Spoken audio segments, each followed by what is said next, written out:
love to UKMLA latest updates. Let's have a read to the first scenario. What we have here is you are in surgery, you are in GP surgery, and our patient, we have got 65-year-old female coming to us, and she has actually brought she has brought in her husband, Mr. White, age 69, who has been diagnosed with frontotemporal dementia. Right, so talk to her and address her concern. So what do you think? Is it a history station or a counseling station?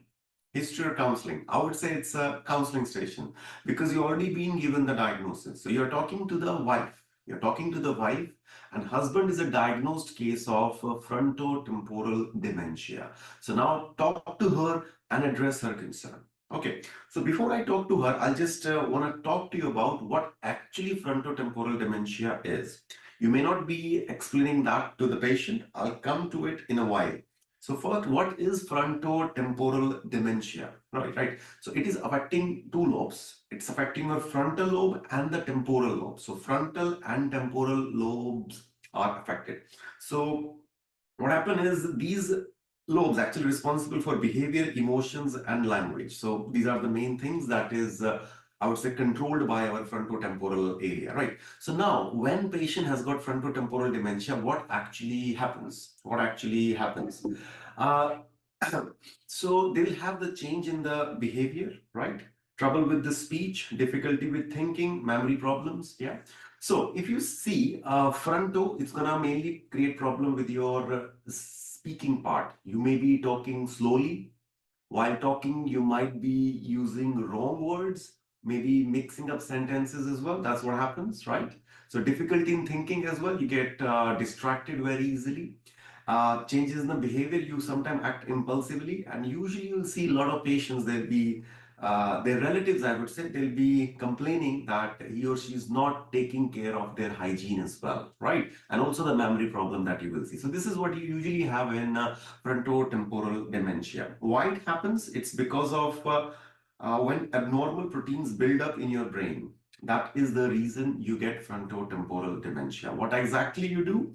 Mainly you have to go for a CT or MRI scan, then only you will be able to find it out.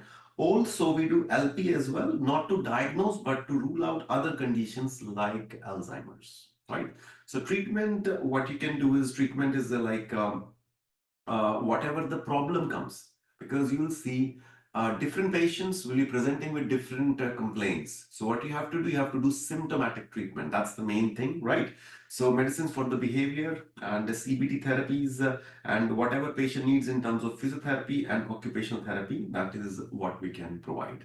If there's a problem with the speech, so we can actually help with the communication things as well. So that is briefly about frontotemporal dementia. But that's not our scenario. What our scenario is that wife has come to you, and the thing is that she's worried about the husband because husband is a diagnosed case of frontotemporal dementia. So how the station is going to start? Obviously, I can see from the notes that you are here and you want to talk to me about your husband. So tell me, how can I help you? And she's like, I'm feeling low. I'm feeling low. Okay, so it's very simple, generic statement. I would ask, tell me more about it. So now what's happening is that she's going to tell you a lot of things about what she is going through, right? So who's your patient? Your patient is she. She has come to you and she's having she's having a husband who's having frontotemporal dementia, but she's feeling low mood. That's the thing. So tell me more about it. She's like, yeah, my husband is diagnosed with this condition and I'm finding it very, very difficult. It's been very overwhelming for me. I'm not able to look after myself. My whole day is just going in looking after him only. Okay, then obviously you have to talk about her, but you have to talk about him as well. Right. So what I can talk about him, I can talk like, okay, he has been diagnosed with frontotemporal dementia. When? When exactly he was diagnosed? What do you understand by this condition? How he has been managed, what kind of support he is getting from us, from our side. Is there anything that you're expecting I can do for him that might be helpful for you as well, right? And also you can ask about the psychosocial history as well. Psychosocial history will include like who else is there in the family? Is it the wife only, or is it anybody else in the house as well? So are you the only carer, or we have got other carers at home or not? So that is something that you can ask about the husband. Now, who is our patient? Our patient is she, isn't it? Because she is finding it very difficult. She's finding it overwhelming in looking after her husband. So you can ask like, okay, how it has impacted you. And as she's feeling low, I want you to do a quick depression screening for her as well. So what are the questions that you should be asking? For depression, always you have to ask these two questions. Number one is mood, and second would be anhedonia. If you enjoy things you used to enjoy before, right? So ask about the mood, ask her to score the mood as well, and then ask about the eating, ask about sleeping as well, right? So all those questions that you need to ask. And the most important question, I would say, the examiner will definitely be looking for about the suicide is, have you ever tried harming yourself? I know you can ask it in third person language as well. Mrs. White, I know you're going through a lot, but sometime when many of us, when we are in this situation, sometimes we try harming ourselves or we try harming others. Have you ever thought of doing the same?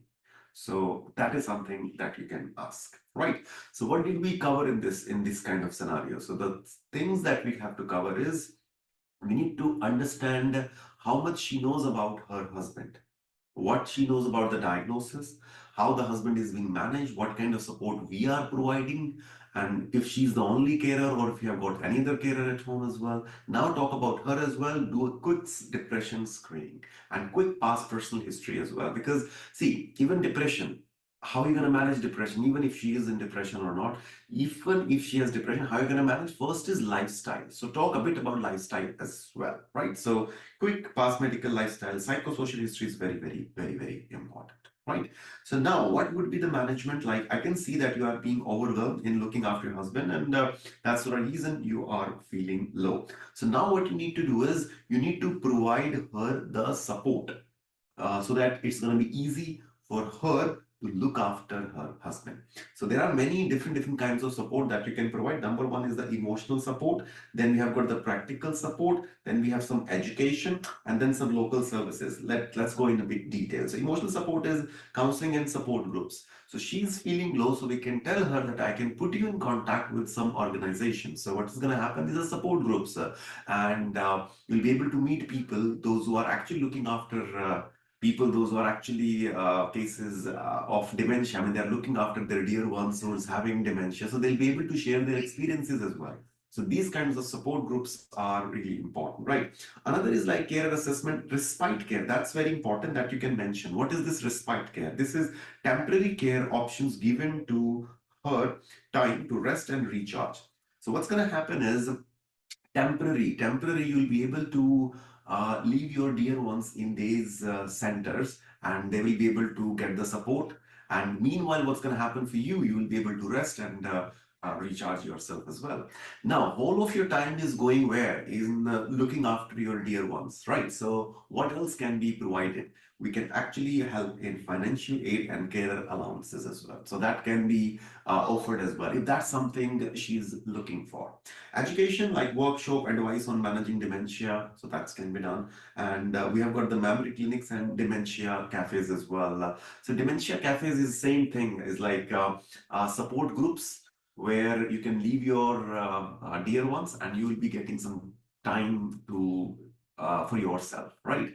So it's important to monitor your mood, how you're coping, and if things are getting harder for you, what we will advise you to come back to us, right? And we'll be able to see what else can be offered to you, right? So meanwhile, what you need some help from us in regards to look after your husband, right?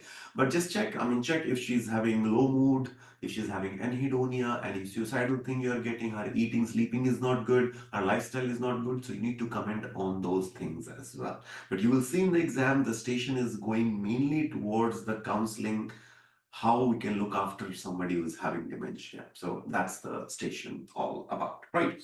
So yeah, so station is about the wife, not about the husband who's having frontotemporal dementia. But still, we did cover a bit about this as well, right? Okay, perfect.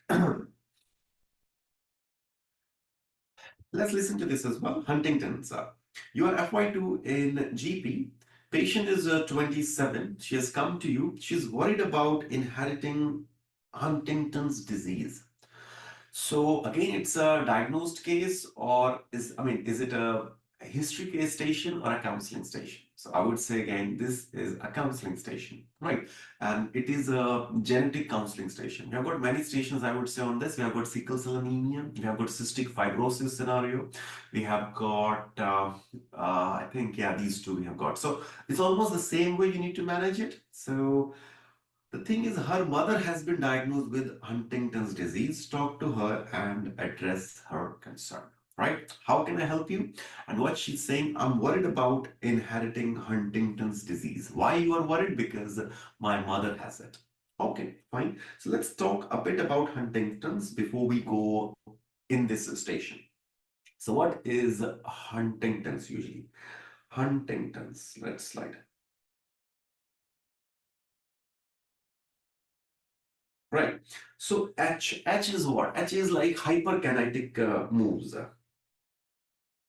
So what do you think? What kind of moves I'm talking about? And I would like you to mention it in the chat box as well. So hyperkinetic moves, like what kind of things that you're gonna see in these patients that they will have. So they will have, for example, chorea. They'll have tics as well. That's something that you will see. Yeah. You means what? They will have unsteady gait as well, right? So that you can ask about their gait. They will be clumsy as well.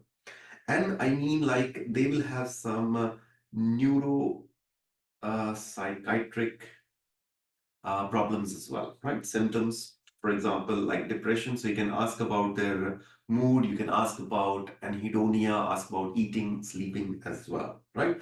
What do we understand by T? T, so you'll find it actually gets triggered. So mainly the trigger factors you might see, it might be stress as well. So just be careful of that. Yeah. I, so they will have impaired cognition as well. So you can check the cognition. So what they can have is they can have memory loss as well. So that's quite common that you will see. And so they will say they might have nystagmus or other problem like abnormal eye movements, right? All right. So what is G? G is actually it's a genetic. So what is it? It is autosomal dominant. What age usually you will see? It's sometime can start in 30s, right? But 30 to 50. But you will see different patients, they might have Huntington's at different ages. For example, the mother, she might have had the symptoms when she was say 35 years of age. For the daughter now, if she has to get Huntington's, I'm not saying she is definitely gonna get, if she has to, she might get the symptoms in her 50s. So it can start different time as well, right? Then what we have is like over time, it gets actually worse, right? And later on, you will see the patient will have the symptoms like weight loss, the symptoms like dysphagia as well, right? So that's something that you need to do. And there is definitely no cure, but what we can do is we can manage the symptoms.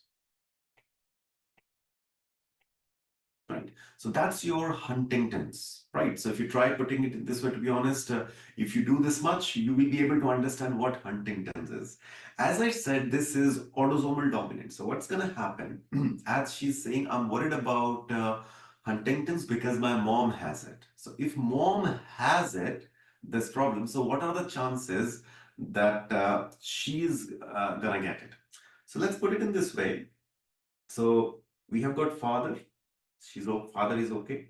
We have got the mother, and the mother has got Huntington's, right? So what are the chances that the next generation, I mean, she's gonna get Huntington's? So what's gonna happen? F and this M, so this is normal. So this F with this, so what's gonna happen? This is affected.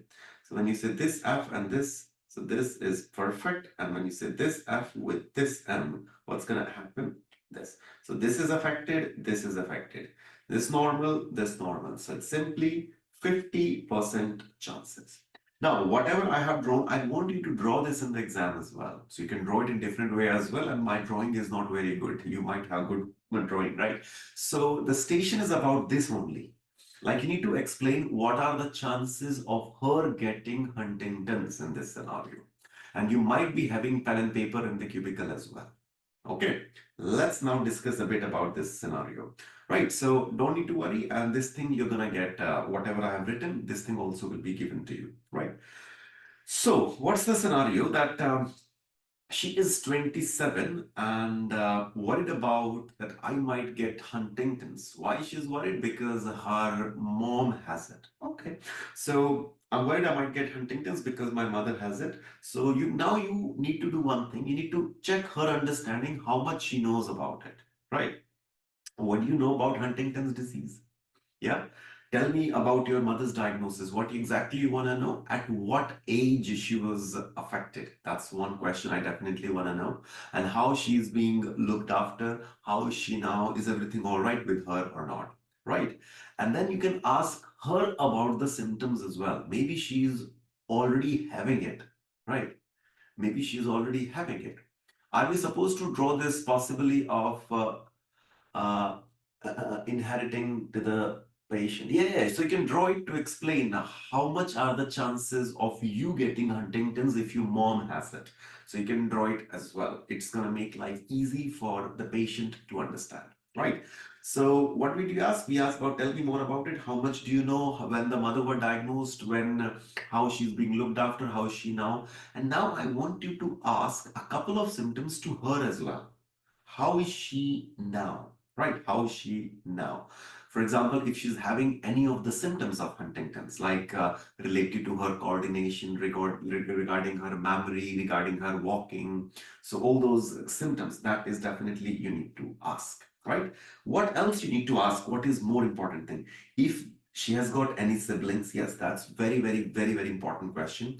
And whom she's living with, if she's living with the partner or if she's planning to have children as well, or if she's having children already, right? So that is something that you need to explore, right? So in our exam, she's not saying she's in relationship, but she's not having any kids, and she's not concerned about if I have kids, will they have Huntington's or not. Her concern is if I am gonna be having Huntington's. That's her. So that's the case. But obviously, you need to cover everything. Everything. You need to cover the sibling history. You need to cover if she's in relationship or if she's worried about having kids, because kids, there are chances of having Huntington's in kids as well. If she gets it, that's something we need to see.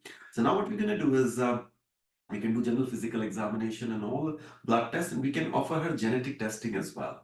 Because once we got to know that she's having this gene, then obviously there are chances she will be getting this Huntington's. When we don't know, as I said, it's between 30, 40, 50. Anytime somebody can get. If mother got it in 30, she might get in 40, 45, 50. We don't know, right? But yeah, definitely we can offer her genetic testing. So what you need to explain in this scenario is this is something that you need to explain. Huntington disease is a genetic condition, and if a parent has it, there is 50% chance of inheriting this gene. However, not everyone with this gene develops symptom at the same age or in the same way.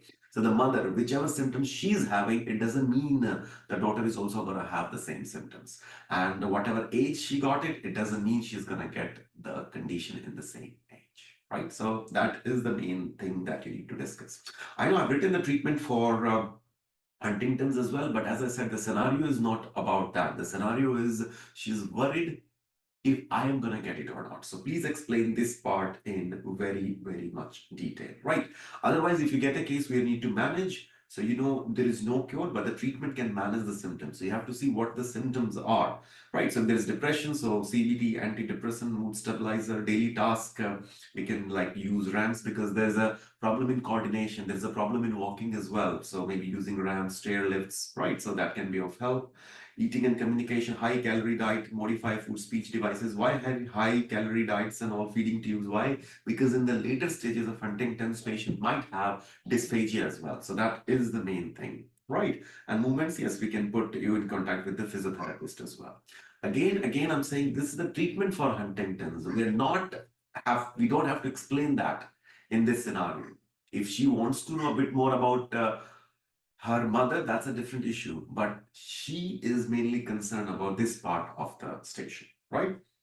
For her, what we can do, refer her to the genetic counseling to explain the process, and there's regular checkups and resources provided to help her understand this condition. So we can put you in contact with the relevant organization. Also, we can give you some leaflets and pamphlets as well. So that is something which is more important, right? Preventing inheritance. I mean, if she is concerned, like, okay, if I'm having a kid, how I can make sure my kid is not gonna get this problem. So you can offer her this genetic counseling and PGTs, is pre-implantation genetic counseling, right? So IVF or adoption. So that's something that we can do. And if there are chances uh, of a kid having this problem, so we can actually go and find it out through genetic counseling in pre-implantation genetic diagnosis that can be done. So that's something that we can explain.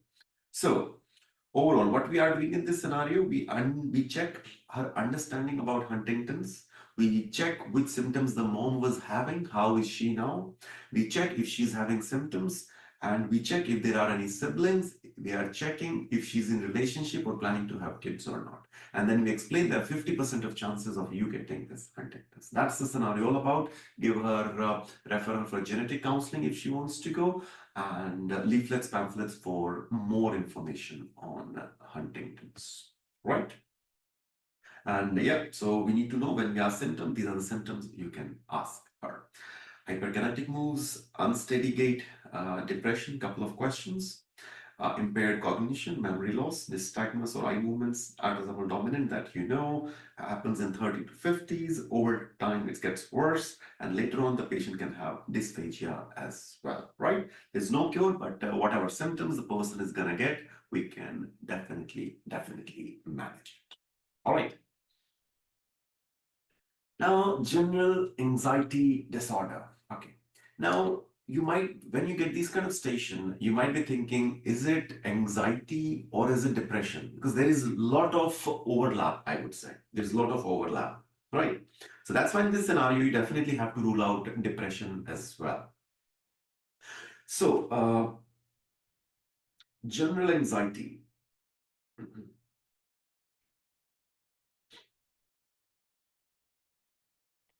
What you're gonna have, and tell me what symptoms that you think you're gonna get in this. They are worried. They're always worried about something. That's the main thing. Obviously, they have this anxiety.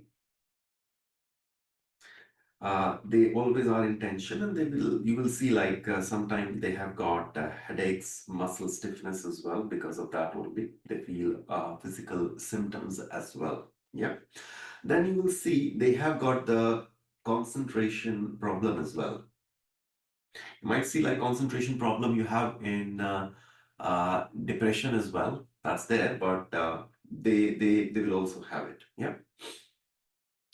Then they have got hyper arousal, meaning they get irritability. Yeah.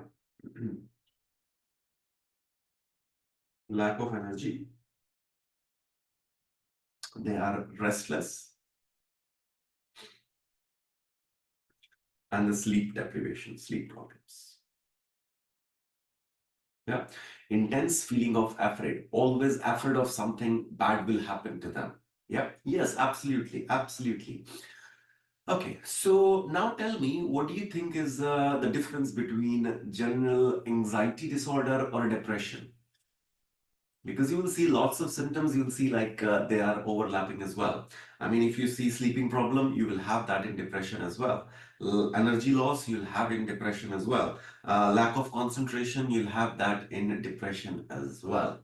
General anxiety, it is anxiety, intense feeling that you are afraid of something. But when it comes to depression, yes, a lot of symptoms are overlapping. That's one thing.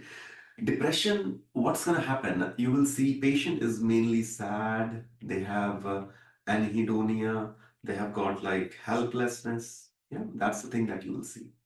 General anxiety disorder, if you want to make the diagnosis, patient will have the symptoms for last few months, they say. It might be like 6 months maybe, so few months. For depression, I will say like if the patient is feeling low and if it's more than 2 weeks, I might be able to make the diagnosis of depression. But for general anxiety, at least I would say maybe 6 months history you have to have. Okay. So a lot of things overlapping, but yeah, still you can manage it. Yeah. So that's why the treatment somehow kind of same only. What is the treatment for depression? Lifestyle. So same here, you need to work on it. And CBT, and then if needed, antidepressants. So the same thing in the management that you have to do here in general anxiety disorder as well. Right. So what kind of history that I can take in this? So you're have to in GP surgery. So we have finally a medical student. She has come because she feel anxious. She feel anxious. Go and talk to her and see how can you help her. Yeah. How can I help you today? I feel anxious. I get tremors whenever I try to do procedures in the hospital. So that's what she is coming up with. I feel anxious and I get tremors when I'm doing some procedures. Sometimes she says when I'm doing the blood sampling, it's very difficult for me. I just get tremors and I feel less confident. I can't concentrate at my work, and I just keep thinking if I do this thing again, I might be in trouble again. So that's the thing, right? How long you've been experiencing? You have to have history, as I said, for a few months. You might say like it's going on for a few months, going on for 1 year, maybe. Right. So now what you have to do is how it has affected your life, how it has affected your work. Right. So that's something that you need to ask. Right. Then you can ask like mentally how it is affecting her and physically. For example, like if she's having problem with the sleeping, if she's feeling tired the whole day. So that's something that you can ask. And all the symptoms that I've told you, like for example, any headache, any muscle stiffness if she's getting, if she's able to concentrate on her work or not, if she gets irritable very easily, if she's feeling loss of energy all the time, if she's having sleeping problem or not. Ask all those questions, right? But you need to be very careful about the presenting complaint as well. What was the presenting complaint? I get tremors as well. So what you can do, I mean, a couple of questions just to make sure we are managing the tremor part of it as well. Our patient is female patient in this, if you see. So I just want to ask a couple of questions for thyroid as well, and a couple of questions about low mood and anhedonia you can ask. So that will be like ruling out something from medical part of it as well, right? Medical history. Later on, when you do the examination investigation, make sure you do blood sugar as well, and you do thyroid function test as well for this patient. Do not forget to go for lifestyle and psychosocial history, because friends, family support is very important. So ask who is there in the family, whom you are living with, if you are close to them or not, right? So that's one. And lifestyle history is very important, like smoking, alcohol, your diet, your physical activity, and that's very important. Why? Because what is the management? What is the management? The management is CBT. The management is lifestyle changes like the exercise, relaxation, yoga, good diet, regular sleep. Limit your caffeine and alcohol intake if she is drinking. So the treatment is we will first explore non-pharmacological options only. We are not gonna give any medication. Even if sometimes you will see like they are demanding any kind of medication, refuse it. Like we would like to manage you with this, and I'm sure it's gonna be helpful. If not, you are here, and definitely we can consider giving you the medications as well, right? So this is what we need to do, right? So nothing differently. It was easy scenario. Just anytime you get a station on, I'm feeling anxious, I'm feeling irritable, I'm feeling low, do quick depression screening. With the quick depression screening, what I mean, mood, anhedonia, concentration, your sleeping, your eating, and suicide, and then quick past personal and social history, whom you are living, how's your relationship, and then smoking, alcohol, diet, physical activity. If you cover these questions, a quick depression screening that you are doing. Right. Should we talk to this patient in layman terms as well, since he's a medical student? See, if you are talking to a medical student, you're talking to your colleague, you're talking to a consultant, you're talking to nursing staff, you can definitely use medical words. No problem at all. All right. So I hope this will be very helpful. Yeah. Okay, another thing, hyperemesis gravidarum. That was an easy, straightforward scenario, I would say. So we have got a patient, 27, presented with the sickness and vomiting. She's 12 weeks pregnant. When you see this question, I think it's very clear. I mean, what are we gonna deal with? Yeah. How can I help you? I'm feeling sick and I've vomited a few times. Okay. Then you can take a bit of history, like when did it start, right? And how many times you have been doing it. I mean, this vomiting is happening. Is there anything makes it worse? Is there anything makes it better? Is it like all the time you're just vomiting, or is it like in the morning, maybe morning sickness? Because in pregnancy, morning sickness is what is more important. So just do Odipara on sickness or vomiting, right? So what we do, we elaborate this part. Any presenting complaint, just elaborate, right? Now, what we know is in our exam, UKMLA, anytime you see vomiting, anytime you see diarrhea, what you're supposed to do?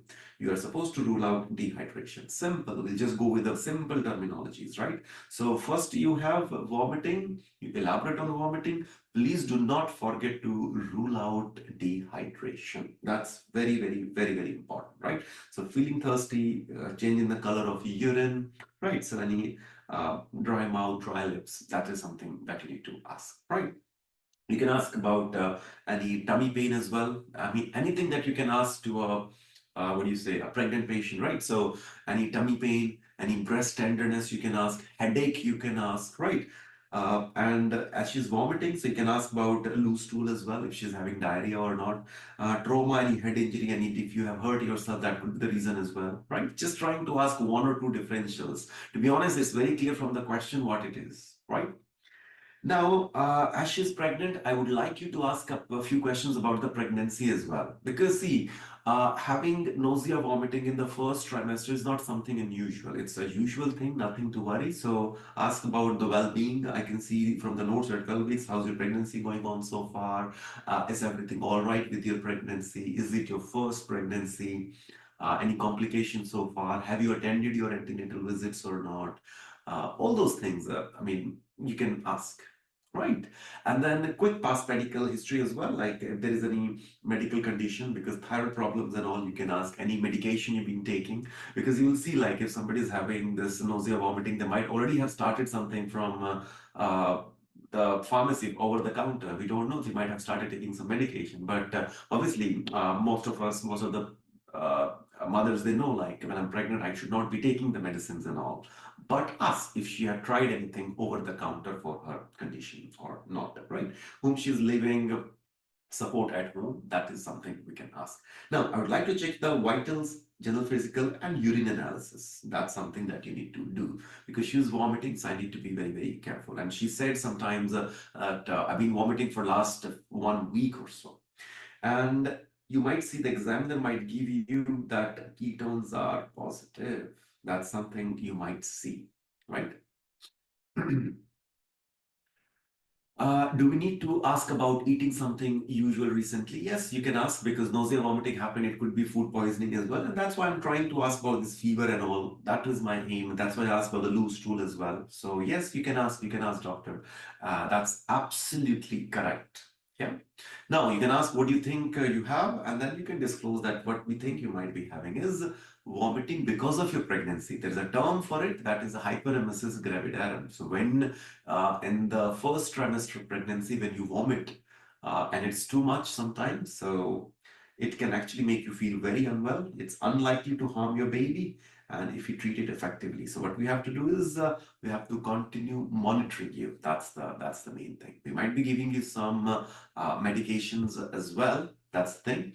And as what you can do is you can admit her, maybe give IV fluids, and there are some medications that you can give it to her for her nausea, vomiting. Which one? The Spiridoxin, vitamin B6 that can be given. She will have one question for you that is it gonna affect my baby? Is it gonna affect my baby? You know the answer. It's not. It's not gonna affect. Right. So that's something that we can do. Right.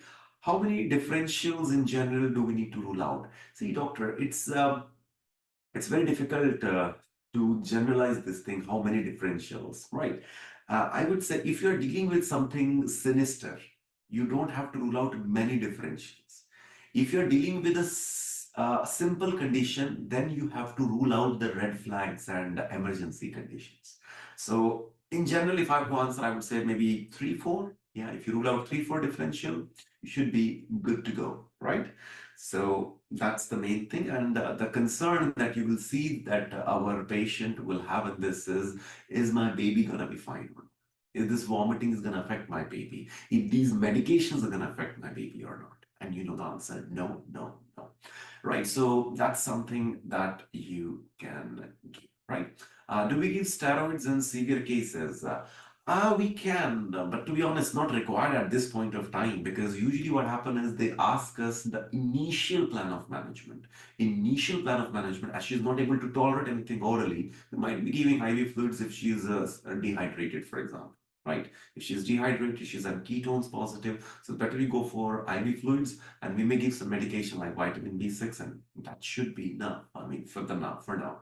And obviously involve your seniors, and they'll be able to take it from there. Yeah, perfect. Another one. So, the station people were saying it was a granulocytosis. So I think it was easy one. I won't say it's a new station. It's a kind of just a little bit of tweak in the old one. We know if somebody's on carbimazole patient, they're always prone to get agranulocytosis. It is not a common side effect. It's not a common side effect, but it can happen. So we give warning signs for agranulocytosis, right? Okay, so let's see the scenario. So patient is 40. She has come to you with sore throat. To be honest, some candidates said it was a male patient in the exam. Some said it's a female patient. I mean, it happened on different days. So some were saying it's male, some were saying it's a female. So not pretty sure, not pretty sure. So we have to be careful on this. But what I feel mostly it's a female patient, because thyroid you will see mostly in a female patient, right? So how can I help you? Sorry, she was on carbimazole 3 weeks ago for hyperthyroid. How can I help you? I'm having sore throat, pain in my throat. Okay, pain in my throat.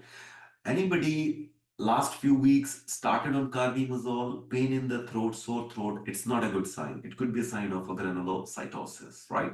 Now, what you do, pain, you just quick Socrates, that's what you can do, right? Quick Socrates, fever and all, if patient has got or not. Now, you have to ask a couple of questions for a granulocytosis itself, right? I can see that you've been diagnosed with hyperthyroid, you are on carbimazole.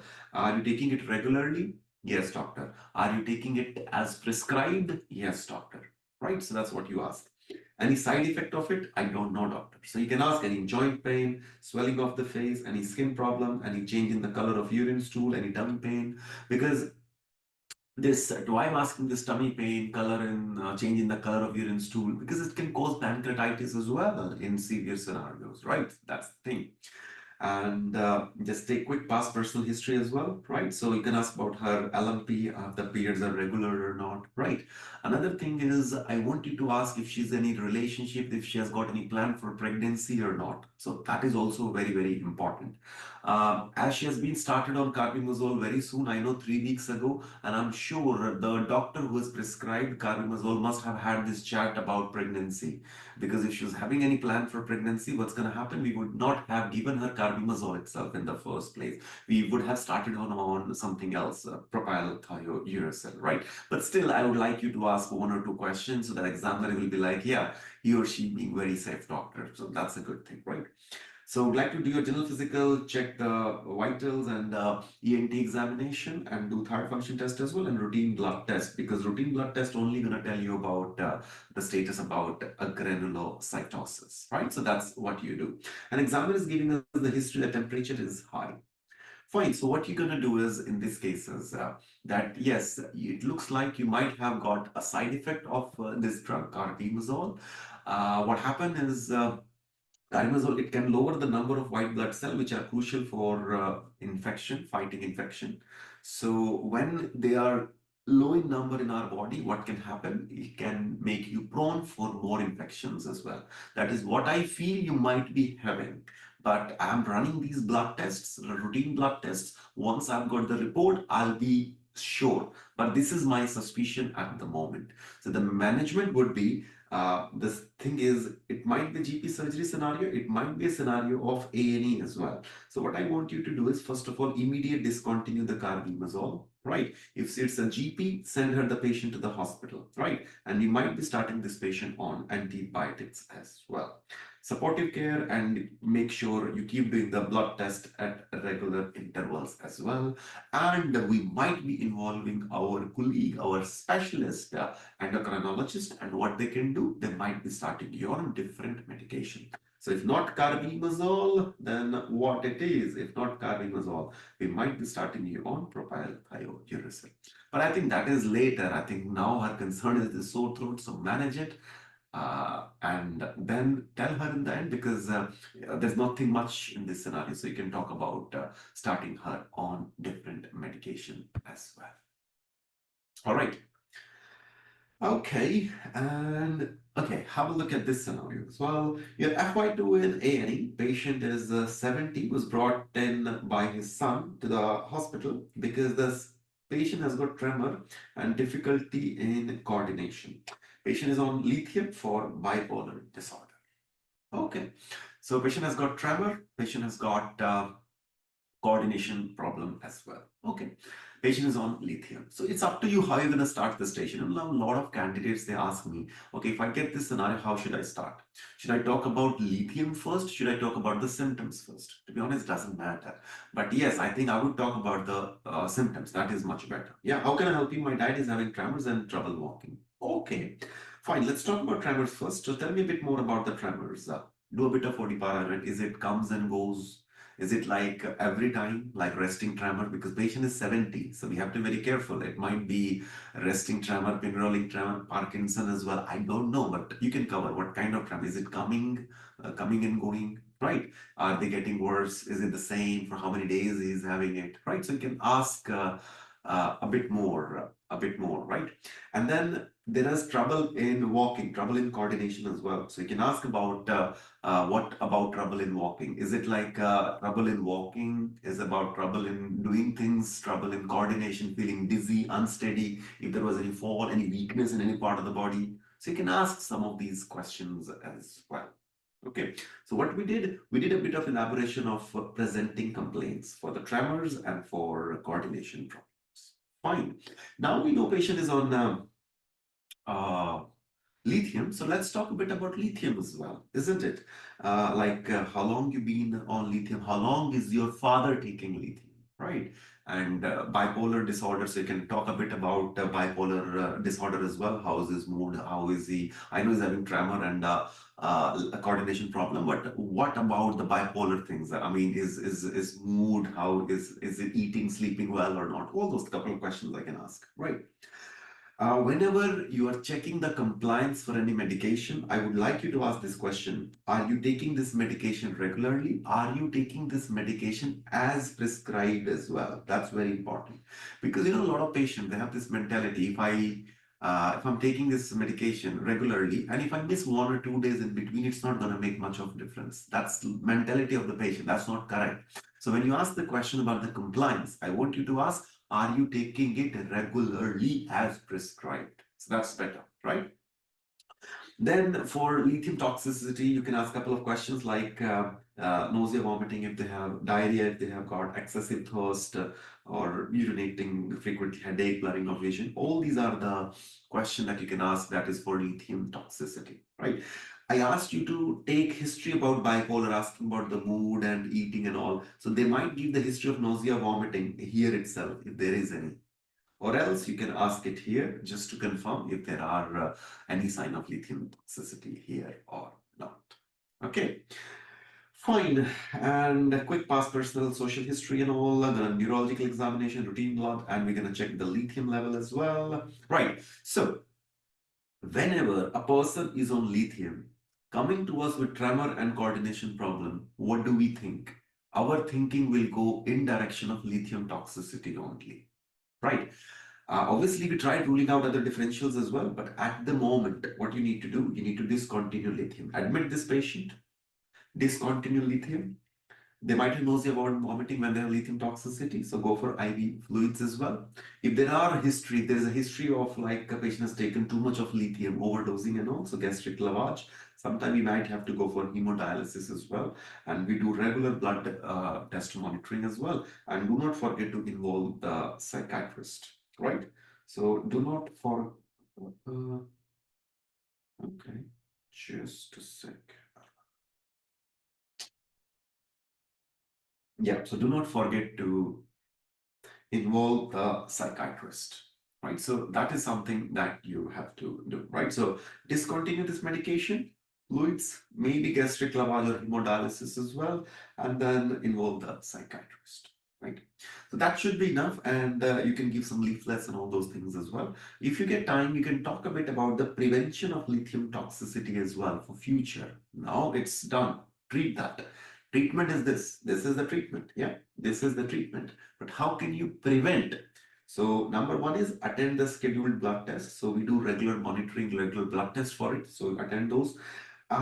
One thing that we tell, because these patients, when they are diagnosed with something, they try to do all good things in one go. What I mean by that, okay. So we will see a lot of patients, a lot of people, including us, we are not very much caring maybe about our body. But when something happens, when you're diagnosed with something, then you start taking care of your body very nicely, isn't it? So sometimes when somebody is diagnosed with, say, like say bipolar or any other problem, so they might be like, okay, let's take now green leafy vegetables from today. I'm not going to have sugar. I'm not going to have too much of salt as well from today. So that can actually create problem here when the patient is taking lithium. Why? So gradually reduce the salt intake because low sodium can increase the lithium level as well. See, this is a very important point here. Always tell the patient to stay hydrated, especially during the exercise, hot weather, because that can create problem. Alcohol, try not to, but even in drinking, so limit in, drink it in moderation because it can lead to dehydration as well, right? And anytime if you are about to take any new medication, you're going to the pharmacist for any problem, just tell them I'm taking lithium. So they'll be extra careful and they will see if they can give you that medication or right. So that's what you do in this scenario. So the station is not about prevention. The station is about lithium toxicity, and this is the management of it. But there are things that you can do for future to prevent it from happening as okay, so that's the main thing, and that is what I've had for you guys today. Thank you very much. Right? Okay.